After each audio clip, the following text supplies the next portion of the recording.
John. Please give him a big hand.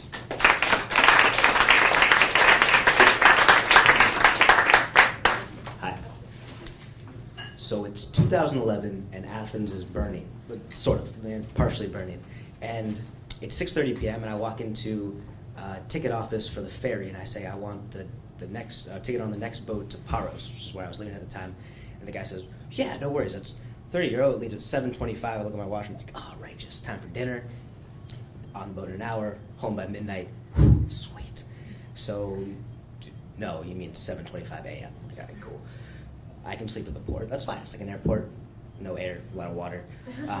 So I go find this passenger waiting room. I eat my hamburger, listen to Miles Davis, break open a Moby Dick, and I'm reading Moby Dick, and it's really romantic. I'm like this poor sailor who's going to spend the night at the port, just loafing around. And then half an hour later, the port guard comes in and kicks me out because homeless people aren't allowed to sleep in the waiting room. All right, cool. Where should I go? He's like, I don't know. Precious. So I put my backpack on the front, back on the back, and I got like I don't know, 10 hours to kill. So I'm gonna walk around the port and kind of go into watchdog mode because now I'm homeless. So I'm walking down the port and I'm scoping out places to sleep, and it's like 9:30 p.m. and all the homeless people, like the real homeless people, know what they're doing and they're already there. They're like putting their towel pillows down, and every bench with a roof over it's taken. Awesome. So I'm walking and people are staring at me because I'm wearing a sweater and backpacks, and I'm not Greek and I'm not a fisherman and I'm not homeless, apparently. And so I'm just walking and thinking about being homeless for the night. And it's not really about not having a roof over your head. It's like, you know that you can't have a roof over your head, which doesn't sound that bad when it's nice and you're drinking beer and there's a lot of people around.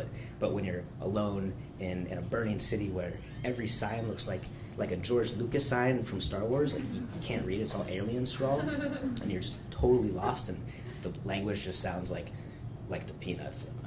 So I get to the end of the port and I turn around and I'm aware that there's a car driving behind me, and so I put my head down and walk faster, and the car goes, hey, head down, walk faster, and the car pulls up like right here, like a car. I'm walking and there's a car driving. It's kind of unnerving. Cars are big and metal, and I look up at the guy ready to be like, go away, because I don't know. And he's got this look of pure alarm on his face, and it totally disarms me. He's like actually concerned about my well-being or something. He's like, what are you doing? I'm waiting for my boat. He's like, yeah, which boat? Blue Star Knoxos. He's like, that leaves in the morning.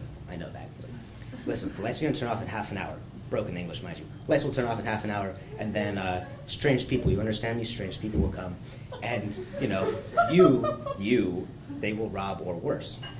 So put your bags in the trunk, I'll drive you to a hotel. But I didn't say anything. I was like, all right.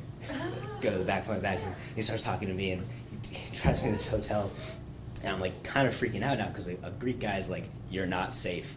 So we go to this hotel. He knows the people. I get my room for a little cheaper. It's like 11:30 at night, and the room's like bare with like a cot and like a sink on the wall and like a half a mirror. I'm like, awesome, thank you. So I wash up. I lay down. I'm exhausted.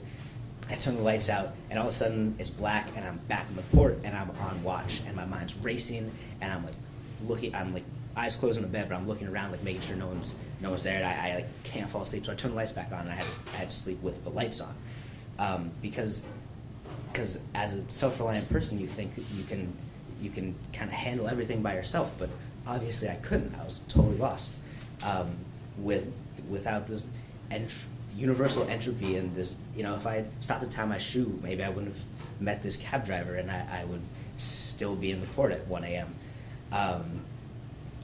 So I almost was homeless for a night, and then I wasn't because there were people there, and sometimes people are good. That's my story. That's awesome. Thank you, John.